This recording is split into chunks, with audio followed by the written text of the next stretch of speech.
pagka may crowd of fans or ano, I guess, I like parang being her shield. Nasa harap ako niya.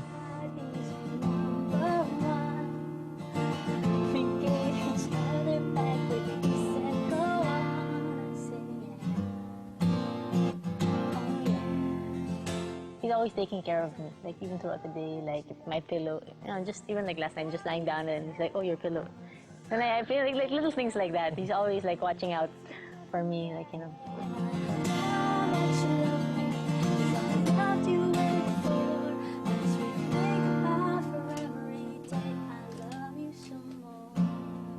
Hay, sino nga ba ang hindi kikiligin sa mag-asawang Barbie at Martin? Pero paano nga kaya nila nalaman na sila ang para sa isa't isa? Yeah, she's very beautiful physically. And she's also, she has a good heart. It's a mixture of the right elements that make her perfect. Plus, she's also very beautiful. Did I say that? I felt ready for a wife. when he felt ready to be married. I think it's a good signal for you, for a person, to get into a relationship. Like if you're very young and you're not even ready, to back it up with a commitment, you're not even ready to marry this person.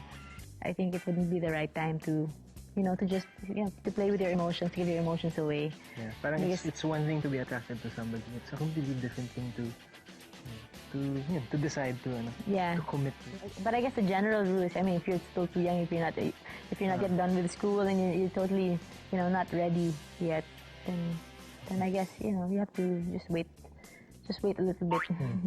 Oh, mga kabataan, maghintay daw muna ha. Pero paano nga ba malalaman kung handa ka na? It's always good to focus on, to allow God to change you first. Try to look for myself first. Allow God to define me first, and then everything fell into place.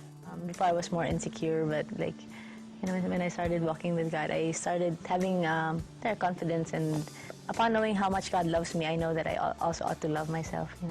Not to play around with relationships. Just focus on God and wait for the right person, because if you have so much baggage from your past, it's gonna hurt your future husband, future wife. Constantly release it to God, because that's what we did. When I realized that I was attracted to Barbie, I go, God, if it's from you, then I release Barbie to you. Yeah, we both did the same thing. Like when I liked him, it was like, God, this is how I feel about Martin, but if this isn't from you, I don't want it. At ngayon ngang ini-enjoy na nila ang buhay mag-asawa, heto pa ang ilang mga bagay na natutunan nila.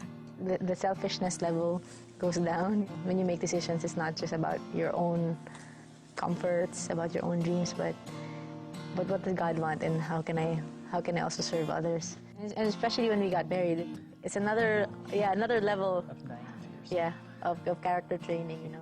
When your destiny becomes too big for you, God raises up somebody to share it with, diba? So that seat is just there. So it's parang you have to do your best to keep it clean. To keep it clean before she comes. Before she comes. So when God starts introducing the right one for you, and then she sees that seat all dirty and used, it's not fitting for God's princess. We've all made mistakes in the past, so it's not hopeless, for people maybe watching this thinking, oh, but I've already ruined my past. But, God can always restore. If it doesn't matter what you've done in the past, God can give you a new heart. And you have to let God write your love story to spare you a lot of pain.